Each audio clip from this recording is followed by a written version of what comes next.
No. Oh, I'm hurt. Who else wants some? No!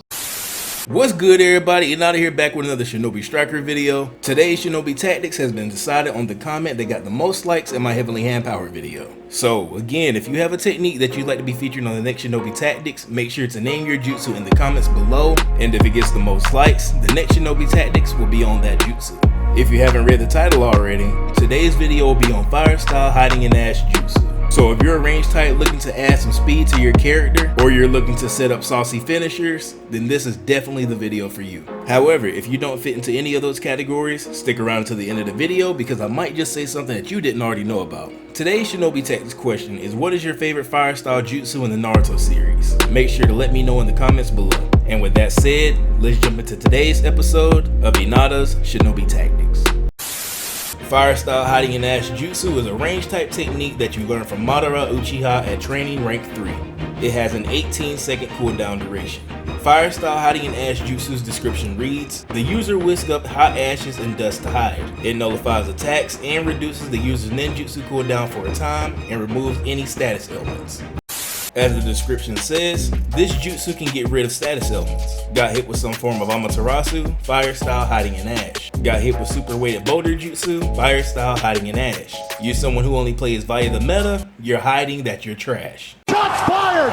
Shots fired! I'm just kidding, you can play however you want, but if you are one of those people, It is what it is. with so many jutsu in this game giving you debuffs, it helps to have the ability to get rid of them. If you have a good healer on your team, most of the time using this jutsu to get rid of your debuffs is a waste.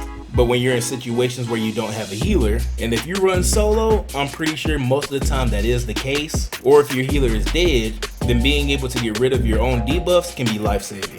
Since moves like Totsuka Blade and Grand Sand Mausoleum increase your respawn time, getting rid of those types of debuffs right away can really save you from having to stare at the respawn screen for 20 seconds. Getting rid of status elements also helps you out in those fights where healers use Maze Vapor style. If you're inside of the vapor and use Hiding in Ash and then come out of the ground while still inside of the fog, you won't be affected by her ultimate at all, allowing you to stay in the area to keep fighting. Another feature of Hiding in Ash mentioned in the description is that it reduces the user's ninjutsu cooldown. This feature can be very useful across all battle modes, but the ninjutsu cooldown speed is only reduced while you're underground. If you activate Hiding in Ash and deactivate it right away, the cooldown goes back to normal, but it still gets rid of any debuffs you have. Also, keep in mind when you have a ninjutsu cooldown scroll active, if you use Hiding in Ash, it will deactivate the scroll. So while you have the scroll active, unless you're in a situation where you need to escape, don't use Hiding in Ash. Something that the description doesn't tell you, but is obvious from the first time you use it, when you use this jutsu, you go underground, and you can move around at enhanced speeds around the battlefield.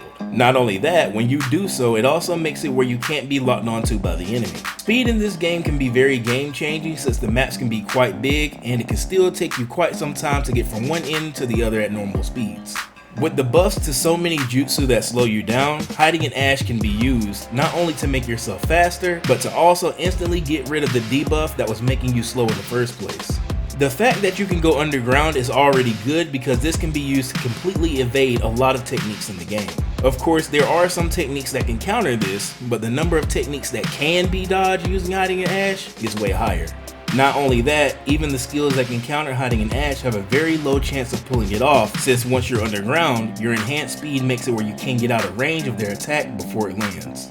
One of the things that I use this jutsu speed for is to get to scrolls before my opponents can if the main battle is taking place far away from where the scroll will appear. If you're the person on your team that usually goes after the scrolls, I'm pretty sure you've had to race your opponents to try to get there first at least once. Hiding in Ash will help you get there way faster and also make it where you're unable to be attacked on the way. I'm a range main, and if you've been watching the Shinobi Tactics series up to this point, then you know I mentioned getting jumped a lot. With Hiding in Ash, if you notice you're being singled out, you can easily get away from your attackers and group back up with your team with your enhanced speed. But even with all of that said, When traveling with hiding and Ash, while you're underground, if you end up going around a corner too fast that doesn't connect to another wall, you'll come out from underground. People who have been around Shinobi Striker for a while know that hiding in Ash got nerfed some time back. So this is just for those of you who are new so that you don't try this. While hiding in Ash is activated, you can't capture a flag from an enemy base and you can't take or protect the base while in base battle. However, if a flag is already on the ground, you can pick it up and run it no problem.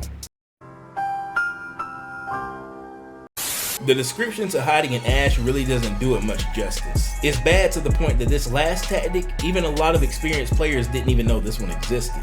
With all the features that hiding in Ash has, its most dangerous and arguably its best feature is that when you get close enough to your opponent, hiding in Ash can break guards. And even better, if you hit someone with hiding in Ash while they aren't blocking, you can stun them with this activation. Now, you might be saying the guard break sounds good, but who cares about the stun? No, when I say it stuns, I mean it stuns. Heaven Concealed is the hardest technique to land in the game, and hiding in Ash makes landing it a breeze. For those of you who have been actively watching my channel the last 2 to 3 months, then you already know the clip that I'm about to show. So this clip here is for you all who haven't seen it yet.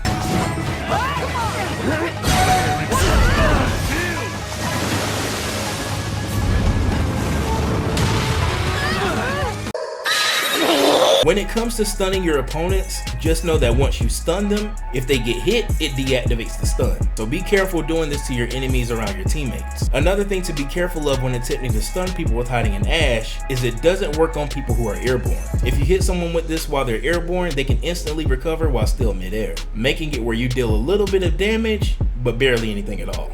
Now you might be saying, Inada, that doesn't matter when it's so hard to get someone close range with it anyway. Well, here's a tip for you to start landing it more often. Hiding in Ash is actually very easy to combo into when you're in the middle of your close range attacks.